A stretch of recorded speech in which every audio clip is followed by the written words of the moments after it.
EVM VVPAT और पर supreme court का बड़ा फैसला। पर्चियों से मिलान वाली मांग की खारिज। बैलेट पेपर से वोटिंग मांग वाली सभी याचिकाएं खारिज की गई।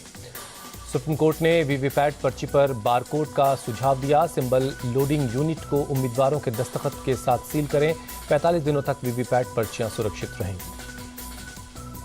जेपी नड्डा ने कांग्रेस और इंडिया गठबंधन पर साधा निशाना। बोले, एससी एसटी और ओबीसी के अधिकारों को छीनकर मुसलमानों को देना ये इंडिया गठबंधन का छिपा हुआ एजेंडा।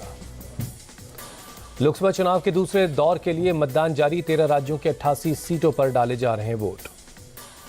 करीब 16 करोड़ वोटर आज मतदान कर रहे हैं। 34,80,000 मतदाता पहली बार वोटिंग कर रहे हैं। दूसरे दौर के चुनाव में 1202 उम्मीदवार मैदान में हैं। 102 महिला और 2 थर्ड जेंडर कैंडिडेट भी आजमा रहे हैं अपनी किस्मत। दूसरे चरण में कई दिग्गजों की किस्मत दांव पर है। राहुल गांधी, ओम बिरला, भूपेश बघेल, अरुण गोविल, हेमा मालिनी, शशि थरूर और पप्पू यादव की किस्मत आज ईवीएम में कैद होगी। लोकसभा चुनाव के दूसरे फेज में 1,67,000 पोलिंग स्टेशन पर हो रही वोटिंग। 1 लाख से ज्यादा पोलिंग स्टेशन पर वेबकास्ट। दूसरे फेज में केरल की सभी 20 सीटों पर वोटिंग हो रही है, जबकि कर्नाटक की 14 और राजस्थान की 13 सीटों पर डाले जा रहे हैं वोट। महाराष्ट्र और यूपी की 8-8 सीट पर मतदान हो रहा है। मध्य प्रदेश की 6, असम और बिहार की 5-5 सीटों पर चल रही है वोटिंग। छत्तीसगढ़ और पश्चिम बंगाल की 3-3 सीटों पर चल रहा मतदान। मणिपुर, त्रिपुरा और जम्मू कश्मीर की 1-1 सीट पर डाले जा रहे हैं वोट। पीएम मोदी ने वेटिंग डे पर की पोस्ट लोगों से बड़ी संख्या में वोट देने की अपील की। लिखा, भारी मतदान से मिलेगी लोकतंत्र को मजबूती। राहुल गांधी ने लोगों से वोट करने की अपील की। कहा, आपका वोट तय करेगा कि अगली सरकार चंद अरबपतियों की होगी या 140 करोड़ हिंदुस्तानियों की। जोधपुर में पूर्व सीएम अशोक गहलोत ने वोट किया। बेटे वैभव गहलोत ने किया मतदान। जालौर से कांग्रेस कैंडिडेट हैं वैभव गहलोत। वोटिंग के बाद पीएम मोदी के मंगलसूत्र वाले बयान पर बोले अशोक गहलोत। कहा, किसी को यकीन नहीं था कि पीएम ऐसा बयान देंगे। ऐसे बयानों से पीएम की विश्वसनीयता को धक्का लगता है। राजस्थान के झालावाड़ में पूर्व सीएम वसुंधरा राजे ने किया वोट। वसुंधरा ने परिवार के सदस्यों के साथ मतदान किया। कोटा के शक्तिनगर में पोलिंग बूथ पर बीजेपी प्रत्याशी ओम बिरला ने वोट किया। कांग्रेस उम्मीदवार प्रहलाद गुंजल से हो रही है टक्कर। जोधपुर से बीजेपी कैंडिडेट गजेंद्र सिंह शेखावत ने डाला वोट। जोधपुर के बूथ संख्या 81-83 पर मतदान किया। जोधपुर में वोटिंग को लेकर महिला वोटर्स में काफी उत्साह है। बड़ी संख्या में लोगों ने पोलिंग बूथ पर पहुंचकर वोट किया। गौतम बुद्ध नगर से बीजेपी कैंडिडेट महेश शर्मा ने भी किया वोट। अपनी मां के साथ पोलिंग स्टेशन पर नजर आए। यूपी के गाजियाबाद सीट पर वोटिंग जारी है। बीजेपी उम्मीदवार अतुल गर्ग ने किया वोट। गाजियाबाद के इंदिरापुरम के पोलिंग बूथ पर वोट डाले जा रहे हैं। ज्यादातर वोटर बोले, देश के विकास के लिए वोट कर रहे हैं। मेरठ में भी वोटिंग जारी है। बीजेपी प्रत्याशी अरुण गोविल को पत्नी ने लगाया तिलक। जीत की शुभकामनाएं दी। यूपी के मथुरा में भी वोटिंग जारी है। बीजेपी सांसद तेजवीर सिंह ने वोट किया। अमरोहा से बीजेपी प्रत्याशी कंवर सिंह तंवर ने किया मतदान। जनता से भी बड़ी संख्या में वोट करने की अपील की। यूपी के अमरोहा में पोलिंग के लंबी कतारें। बड़ी संख्या में वोट डालने के लिए पहुंच रहे लोग।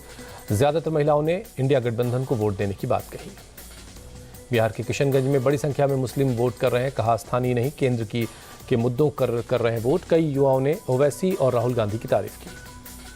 पूर्णिया में निर्दलीय उम्मीदवार पप्पू यादव ने किया वोट। एनडीए के संतोष कुशवाहा और आरजेडी प्रत्याशी बीमा भारती से पप्पू यादव का मुकाबला है।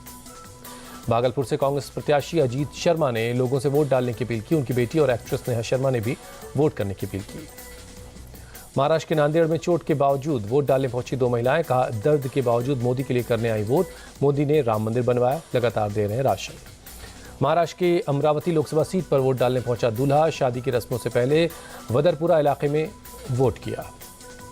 केरल के कन्नूर में सीएमपी विजयन ने वोट किया। आरसी अमला एलपी स्कूल के पोलिंग बूथ पर पहुंचकर मतदान किया।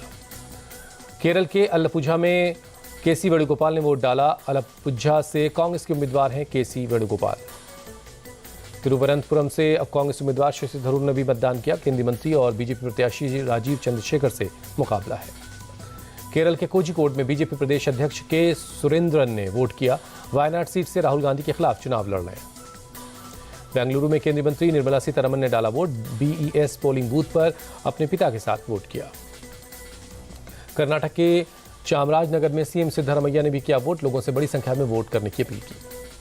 कर्नाटक के हसन में पूर्व पीएम एचडी देवेगौड़ा ने वोट डाला। जेडीएस सुप्रीमो ने पोलिंग बूथ पर पहुंचकर मतदान किया। बेंगलुरु साउथ सीट पर तेजस्वी सूर्या ने किया वोट। कांग्रेस प्रत्याशी सौम्या रेड्डी के साथ तेजस्वी सूर्या का सीधा मुकाबला है। बेंगलुरु में बोले बीजेपी उम्मीदवार तेजस्वी सूर्या। कांग्रेस पार्टी में विरासत टैक्स पर विरोधाभास। कांग्रेस में सोनिया राहुल को क्यों मिली राजनीतिक विरासत? कर्नाटक की 12 सीटों पर लड़ रहे कांग्रेस नेताओं के बेटा बेटी चुनाव। भारतीय क्रिकेट टीम के मुख्य कोच राहुल द्रविड़ ने बेंगलुरु में वोट डाला, कहा हर किसी को मतदान करना चाहिए। बेंगलुरु में लोकसभा चुनाव के दूसरे चरण का मतदान जारी है। अभिनेता प्रकाश राज ने वोट किया। बेंगलुरु के बीईएस पोलिंग स्टेशन पहुंचे इन्फोसिस फाउंडर एनआर नारायण मूर्ति पत्नी और राज्यसभा सांसद सुधा मूर्ति के साथ वोट किया। बेंगलुरु में वोटिंग के लिए लोगों में बड़ा उत्साह। 100 साल की बुजुर्ग महिला ने भी वोट किया। पश्चिम बंगाल के राज्यपाल सीवी आनंद बोस ने किया मतदान। वट्टियूराकावु लोकसभा क्षेत्र में वोट किया। बंगाल के बालूरघाट से बीजेपी प्रत्याशी सुकांत मजूमदार ने किया वोट, कहा चुनाव लोकतंत्र का बड़ा उत्सव, देश के लिए सभी लोगों को मतदान करना चाहिए। एमपी के डिप्टी सीएम राजेंद्र शुक्ला ने रीवा में वोट किया, कहा भारत के विकास का भविष्य सुरक्षित करने के लिए वोट करें। खजुराहो में मतदान जारी। बीजेपी प्रत्याशी और प्रदेश अध्यक्ष वीडी शर्मा बोले एमपी में बीजेपी सभी 29 की 29 सीटें जीतेगी। छत्तीसगढ़ के डिप्टी सीएम विजय शर्मा ने भी डाला वोट, कवर्धा लोकसभा सीट के लिए वोटिंग की। राजनांदगांव से बीजेपी प्रत्याशी संतोष पांडे ने वोटिंग से पहले की पूजा। पूर्व मुख्यमंत्री भूपेश बघेल से मुकाबला है।